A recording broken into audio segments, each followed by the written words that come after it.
drool on my pillow, feel like it's gonna be a bad day. Oh, it's good, everyone. Welcome into the Bucks Film Room podcast. Super excited for you to join us for our third ever episode. A new podcast will be launched every single Monday on Apple Podcasts, on Spotify, and now on YouTube for our second episode. My name is Brian Sampson. I'm the host. You can find me on Twitter at Bucks Film Room. And I write about the Bucks for Forbes Sports and for Dairyland Express. I'm going solo in this podcast. We'll have Justin Garcia of the Bucks Radio Network on with me next week. But really make sure that you tune in, subscribe. We'll have some great in-depth conversations about the Bucks here today, like we have the past couple of weeks, and then moving forward. So it's been really exciting to see this podcast grow already in just a couple of episodes, and I'm excited to see what this journey looks like moving forward.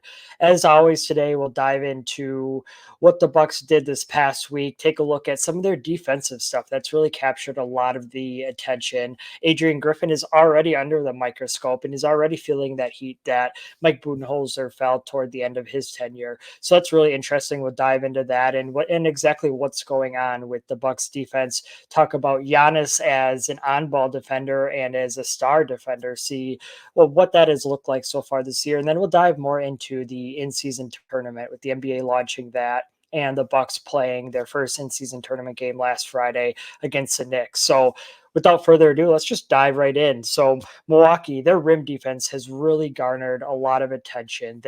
Under Budenholzer, they were one of the best rim defenses in the NBA, both at preventing teams from getting shots around the hoop, but also at preventing teams from converting when they got those shots.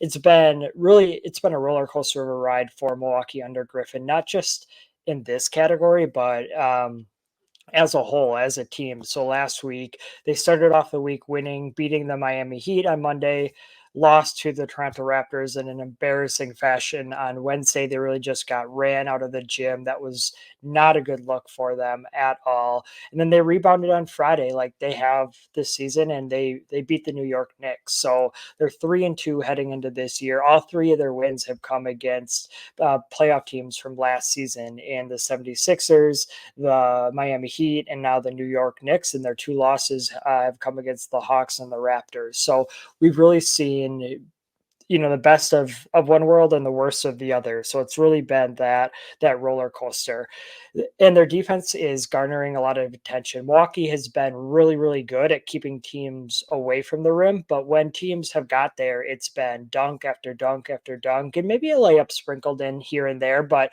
it's really just been firing squad on that Milwaukee defense. They've really tried to up their pressure, and Griffin has asked their defensive players to adjust to his scheme.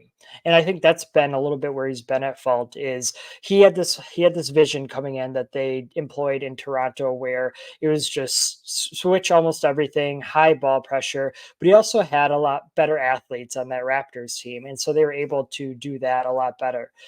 In Milwaukee, they're older, they're slower. It's more difficult for them to pressure that ball, and we're seeing the results of that. So I'm just going to read through some of their defensive stats heading into this week so we can all get a good understanding of exactly where they've been at. So all of these are according to Cleaning the Glass. So Milwaukee ranks 28th in defensive rating.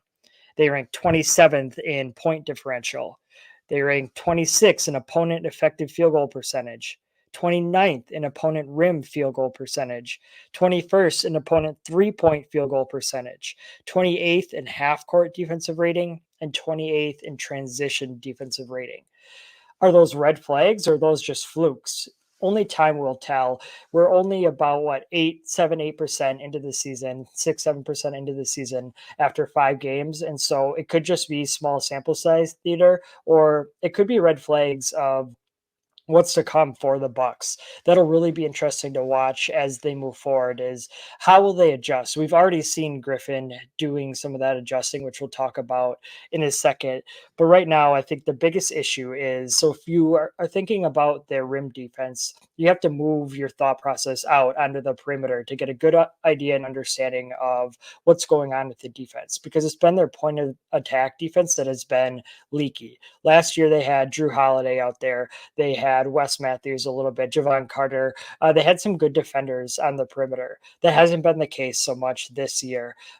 Damian Lillard, he's below average at defense. He gets caught watching a lot. I've been surprised at that. I was expecting his intensity to rise a little bit playing now on a championship contender for the first time in his career, but old habits die hard, and he gets caught watching the ball a lot and losing his man on the perimeter. Even when he's guarding on ball, you can see he just doesn't have that elite lateral quickness to stay with some of the better defenders. He got shook in that first week by Tyrese Maxey for an open three-pointer. And so he's been one issue. Obviously, they're not relying on Lillard to be their primary defender. That role they've tasked with Malik Beasley, which I thought was always questionable, and we're seeing those questionable results. Jake Reitz was on the podcast last week. He said that he had thought Beasley played fairly well on defense. And this week, I think the story was a little bit different. Beasley, he tries hard out there. He's just not built for it. Defense, you hear a lot about defense just being kind of like an on-off switch. If you want it, you got to play hard. It's an effort thing. And I think part of that is true. I also think that it's a skill thing. You can't just decide to be a good shooter. You can't just decide to be a good rim finisher. Part of that is will, but part of it is skill too. And Beasley, he has okay length. He just doesn't have that elite lateral quickness. He doesn't have the physicality or the strength to be able to body with some of these bigger wings. So I really think that's where the issue is with those two. And Milwaukee just doesn't have that elite perimeter defender. Campaign coming off the bench, playing a limited role. He's okay as a backup point guard. I like that fit. He's not an elite defender. He more can space the floor, run your offense. And then Pat Connaughton coming off the bench. He's okay again. Can guard several different positions. That flexibility and versatility is probably his best asset. But he's not a lockdown defender. Marjan Beauchamp, he's been intriguing. I thought he had a very nice first game against the 76ers where he really turned the tide. It actually broke down how, as Lillard was taking over on offense and getting all the attention for the points he was scoring, and rightfully so, that Beauchamp actually turned the tide because he came in and shut down Maxey. He has very good length, Beauchamp does, and I think he uses that to his advantage. He's not the quickest of guards, and so when you're asking him to play all the way up to half court, guarding some of these really quick point guards or smaller shooting guards, I think that's where he struggles a little bit. But that length, he's probably right now, I would say, the best on-ball defender that they have, which is more of, I think it says more about their lack of options than anything else. But he could develop into a guy who could more guard bigger combo guards, bigger or smaller wings, that kind of thing. But the Bucks lack those options, and so I think that's really been the issue with Milwaukee. Is it's been really easy for opposing teams to get past their man on the perimeter and get into the paint. And you see Brook Lopez being in a lot of 2-on-1 situations where he's a step slow. He's not in that drop coverage like he has been. And he hasn't been able to figure out how to defend that. So it's left the Bucks perimeter defenders behind the action. Brook Lopez are their bigs in a lot of 2-on-1s, and then you see a lot of dunks and layups by the opposing team. So that's really been an issue for the Bucks here. Lopez was in more of that drop coverage against the Knicks, and Adrian Griffin actually came out and said on the broadcast and then post game that a couple of the Bucks veterans came and talked to him before or in between the Wednesday game and the Friday game and said, "Hey coach, we know we have things that work. Let's rely on that a little bit more." And I really like that. It doesn't mean that Milwaukee has to exclusively run the drop coverage. I think Budenholzer found a base defense that worked, and Griffin would be ignorant to ignore some of that. He knows what that baseline can be for the Bucks, and it's been proven to work for the last half a decade. So why not rely on that? Where Griffin can put his own spin on it is by mixing up coverages on the perimeter. If he wants to do more switching 1-4 or 1-2 and 3-4 or whatever the case may be, if he wants to increase some of that ball pressure, he can do that either when Brook's not on the floor or by asking Brook to play drop coverage. So I really like that about Griffin. We're really past the times where coaches are in an authoritarian in an authoritarian spot. That was easy for me to say. And what I mean by that is maybe dictatorship is more of the word I'm looking for. where we're past the points where coaches just say, here's how it's going to be, and then players follow in line.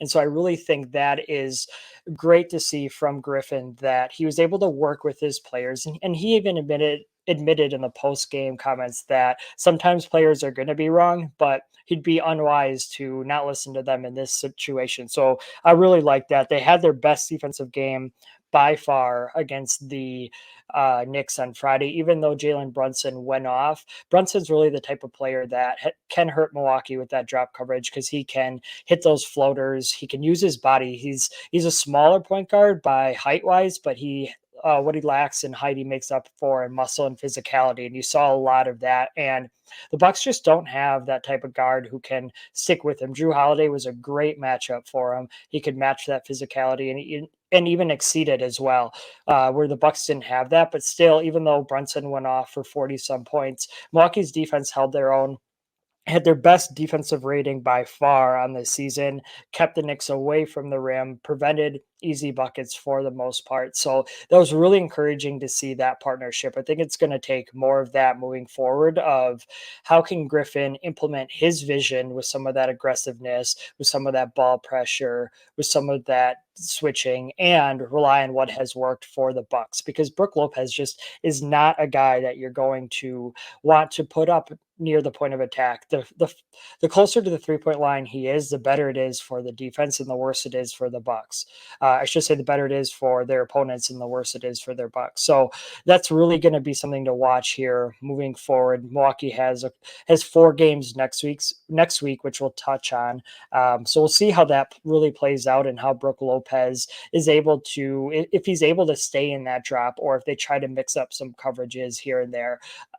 That'll be really worthy to watch. One thing that I had thrown out on Twitter was a potential trade. And I don't know, and I'm not this type of guy who says the Bucks should go out and get this. I was just scrolling through Twitter, and an Alex Caruso highlight popped up where he was playing some really elite on-ball defense. And I had just shared my thoughts that he would be a great candidate for the Bucks to get. I think he could start alongside Lillard. He would be, he can guard those quicker point guards. He can guard most of the wings. Where he would struggle would be those bigger wings like Jason Tatum. That one would not be the matchup for him. But Caruso would be a nice find if he's ever available. The Bulls are trending downward. They've been very stubborn in not wanting to get rid of this core, but that could be something that they look at by the trade deadline if they're still trending downward. And Milwaukee should try to swoop in. Looking at salaries, I'm just going to throw out ideas, not say that the Bucks should do this, not saying that the Bulls would or should do this, just throwing out ideas. So Caruso would be a great backcourt fit with Lillard, can guard the Tyrese Maxeys, can guard the Jalen Brunsons, can really guard, I would even say Drew Holiday, Jaylen Brown, some of those types of players. And the only salaries that would fit in a potential trade would be Bobby Portis or Pat Connaughton. Those would really be the only 2 salaries where, if you're looking at a 1-for-1 swap, obviously Milwaukee would have to sweeten the pot there. And if they were going to do something like that, and they do hold the Portland Trailblazers 2024 second round pick. That's really their only valuable trade chip that they could look at doing.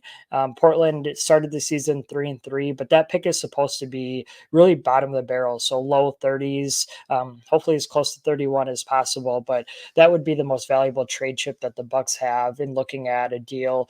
And obviously that would shake up their roster, especially if they're going to ship off either Connaughton or Portis. If they move somebody like Connaughton, that would really signal that they're ready to move Beauchamp or Andre Jackson Jr. into a more prominent role. So that would be interesting.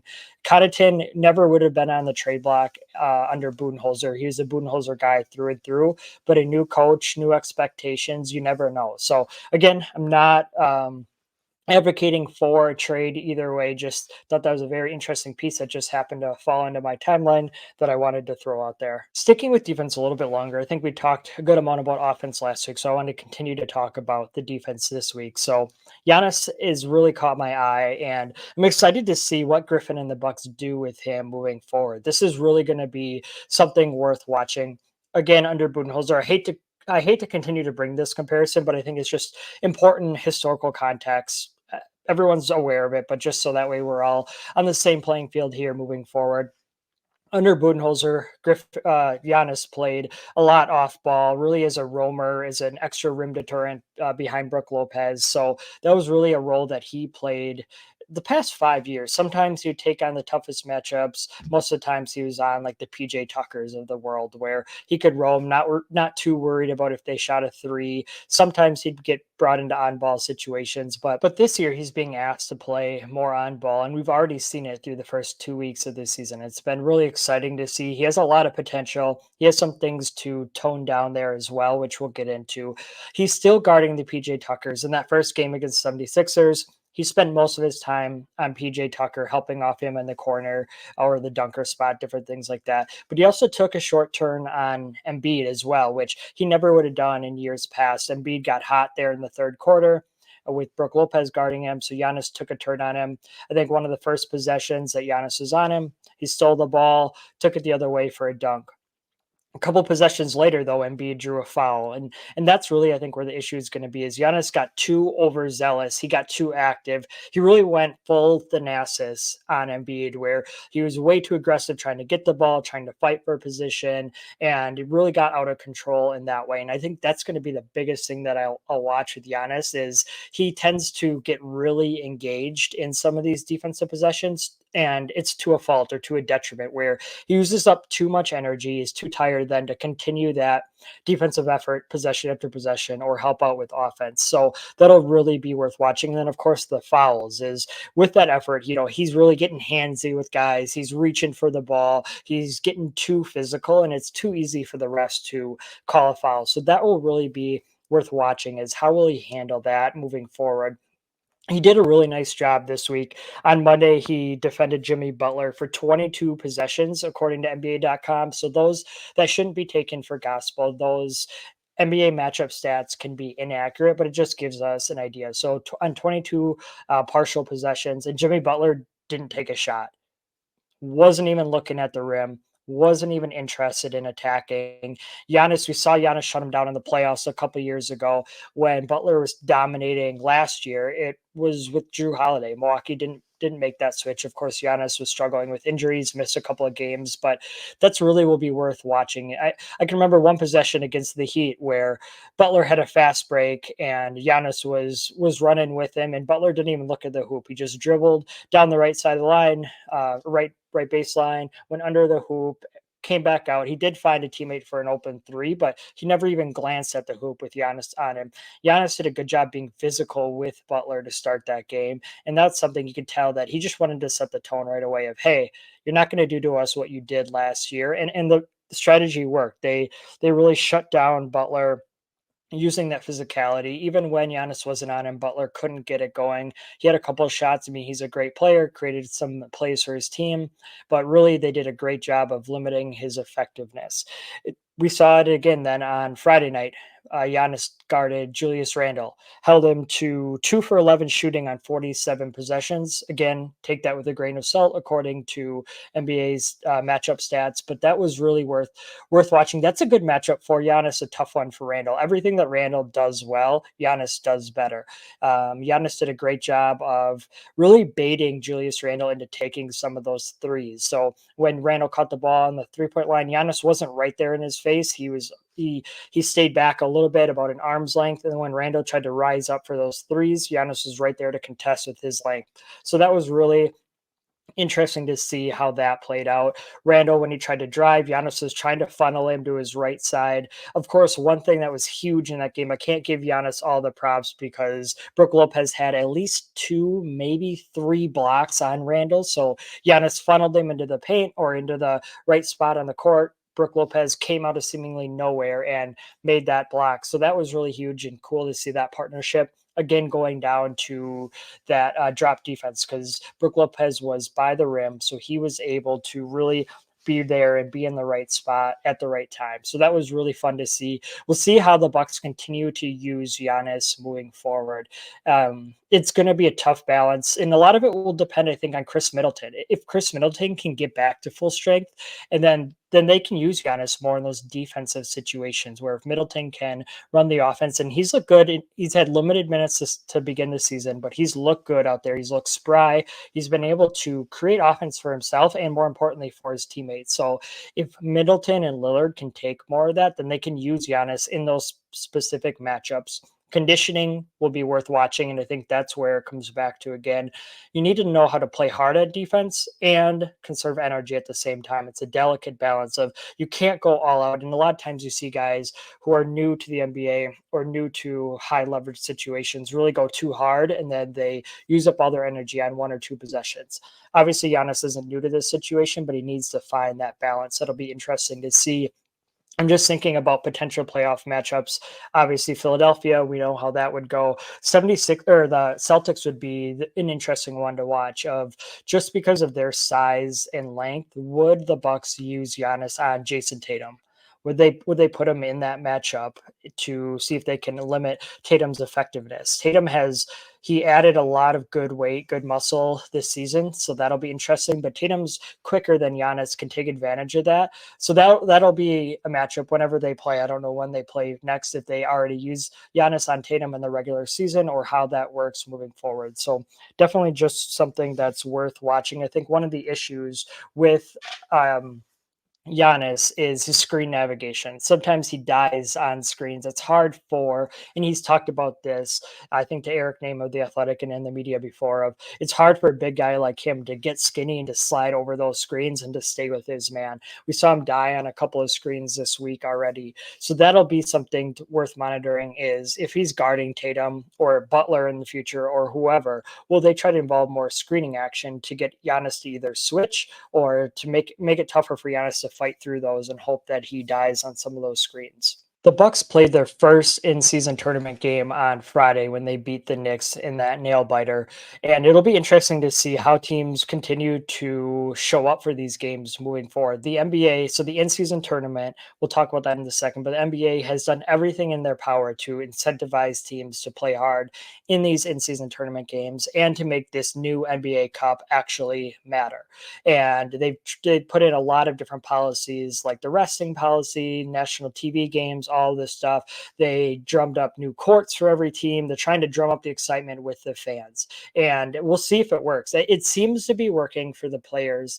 Damian Lillard spoke post-game and said something's happening. Something's brewing with this NBA tournament. They don't know what. They can't put their finger on it. They can't label it, but something's happening. And he stated their goal is just to get to Vegas. So Vegas would be the semifinals and the finals of the in-season tournament will be played at a neutral site in Vegas this year. So how the NBA in-season tournament works, for those who aren't familiar, are each conference is split up into three groups. The Bucks are in the East Group B, along with the Knicks, the Miami Heat, the Washington Wizards, and the Charlotte Hornets. So they'll play each of those teams one time in the regular season. That counts both for the regular season standings and the in-season tournament standings.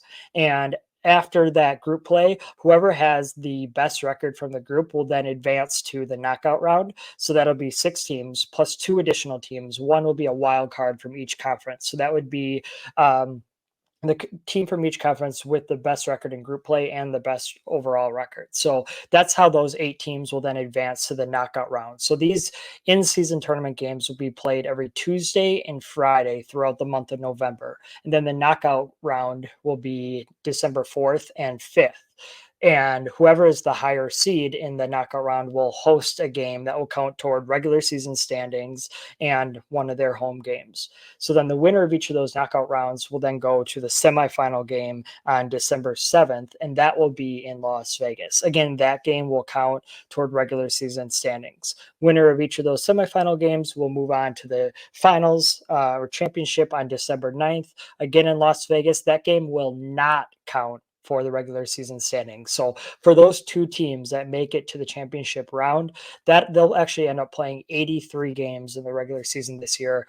Again, that championship game though will not count toward regular season standings. So that's how the in-season tournament will play out. The Bucks, it'll come down to, I said Miami, I think it'll come down to the Bucks and Miami. So after this first round, Miami and Milwaukee are 1-0. The Knicks and the Wizards are 0-1, and the Charlotte Hornets have yet to play a game, so they're 0-0. So Milwaukee's next in-season game will come November 17th at Charlotte. And then a week later, they'll play on November 24th at home against the Wizards. And then they'll wrap up on November 28th at the Miami Heat. So Charlotte and Washington, those should be 2 victories for the Bucks. And I would anticipate Milwaukee heading into that final matchup against the Heat with both teams 3-0. We'll see, because Miami will still have the Knicks mixed in there. That could be a potential roadblock. But that final game, that final in-season tournament game between the Bucks and the Heat, could have a little extra juice. These teams have a growing history, of course, of the playoffs. What will happen if an appearance in the knockout round is on the line? Will that take this to the next level? I'm really curious to see how that will play out. Will Griffin treat that as just another regular season game? Will he increase the minutes for some of his star players in those games? That'll be really interesting to see. That'll be their second matchup of the year, obviously, with Milwaukee just taking this victory last week. So we'll see how this is going to play out. It's really going to be interesting to see how players and teams buy into this NBA Cup, and what will it mean? How will they celebrate it? Right now, I would say the NBA is off to a good start. They've done a great job of drumming up some interest and excitement, maybe not in fans yet, but at least in the players. And they're trying to get more accountability on the line by offering bonuses to players for winning, and now they're offering bonuses to the coaching staff as well. So they're doing everything that they can. I think it'll take time to drum up interest for fans. I mean, right now, if you ask me, it's, yeah, sure, I want the Bucks to win the in-season tournament, but I would much rather have them win the NBA Finals than the NBA Cup. If they're NBA Cup victory is going to come at the expense of their NBA Finals victory, then no, I want absolutely nothing to do with it. So that'll be interesting to see. I think I don't want to speak for you. Maybe let me know in the comments what you think about that, of which would you rather have, or rated on a scale of 0 to 10. So 0 meaning NBA Cup is absolutely worthless, 10 being it's the best thing in the world. You'd want that over any other championship for the Bucks. Rate that, each of the in-season tournament and the NBA playoffs as well. I mean, I would put 10 for NBA Finals, 4 for NBA Cup, something like that. So they really have to have work to do to get my interest and pique my interest in that. But we'll see. They're off to a good start. Moving forward, just wanted to touch on their games next week and what that will look like. They have 4 games next week. They play Monday, November 6th at the Brooklyn Nets, Wednesday versus the Detroit Pistons. Then they have a back-to-back there, with their next game coming Thursday at Indiana Pacers. So home away back-to-back, and then Saturday at the Orlando Magic. Against the Nets, Mikal Bridges, he's been playing well, continues to play well. It'll be interesting to see how Milwaukee guards him. He might be a little bit too long from Malik Beasley, a little bit too quick for Chris Middleton. Giannis, I wouldn't go there for Giannis. They have Dorian Finney-Smith. They have some other players that Milwaukee will be able to match Giannis up with. Ben Simmons, he's not, I wouldn't say back to his peak self, but he's playing better. He's at least playing basketball, which is a good start. It's good to see him out there. He'll be a very interesting player to see how Milwaukee defends him. And he has liked to take on that challenge of Giannis in the past. They've had some moments. It's been a few years now, of course, but they've had some moments where they've really gone back and forth with one another. Of course, Giannis dunking on him, calling him an explicative baby, having some choice words for him there. So we'll see how that goes. Cam Thomas for the Nets, he's just a shooter. He chucks out there, shoot to get hot, shoot to stay hot. He loves to just shoot that rock. Against the Pistons, who will guard Cade Cunningham? Cunningham, after suffering an injury last year, has bounced back. He's a force to be reckoned with. Not many players understand not many fans understand just how good he is quite yet, but he's going to be capturing the attention real quick. So that's a name to watch. He presents some challenges with his size and his skills. We'll see how that goes. I think that Beasley will get the first chance on him, but I wouldn't be surprised to see Beauchamp get a good hard run at him. We'll see how that goes with Cunningham. Against the Pacers, it all comes down to Tyrese Halliburton. How will that work out, making his return to Wisconsin?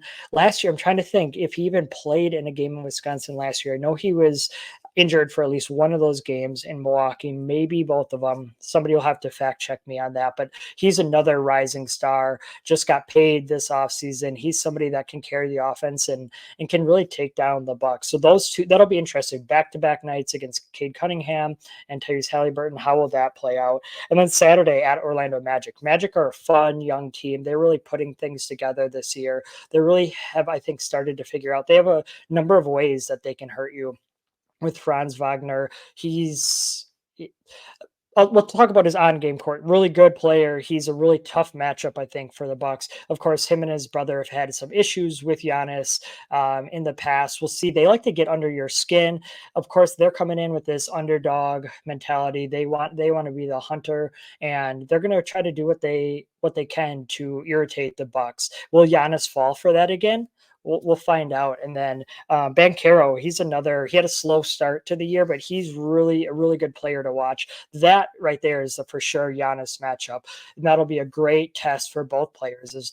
Banchero can score from all three levels. He's a great player. It'll be a great test for Giannis. And how will he respond? He gets up for these games. Will he see Banchero as that true test? And will he increase his intensity and energy level as well? So some really good games against maybe teams that aren't in the upper echelon of the Eastern Conference, but these are the teams that the Bucks have lost to this year. Hawks and Raptors, both right there, probably middle tier. That's where a lot of these teams are. How will Milwaukee respond? Because we've seen them get blown out twice now against this middle tier of the East, and will they be ready to turn it around and finally change that tide? At some point, they can't only count on beating previous playoff teams and only beating the good teams. They need to rack up some more of these easy victories to stay afloat. The Celtics are off to a great start. I think that they, even after 2 weeks, I'd say that they're in danger of running away with the East. They've just looked extremely good. So Milwaukee needs to start racking up some of these wins to start really, and it's about the standing, sure, that's great, but also then about building that chemistry and momentum in their own team. They've made a lot of changes this offseason. At some point, they need some of these wins to get more of that buy-in and get things going. That's all that I have. I really appreciate you all tuning in. You can find the Bucks Film Room podcast on Spotify, on Apple Podcasts, on YouTube. Again, every Monday it drops. I would love it. Really appreciate it if you would rate, subscribe, and do all of that. It really helps with the show. Thanks for tuning in. I'll catch you next time.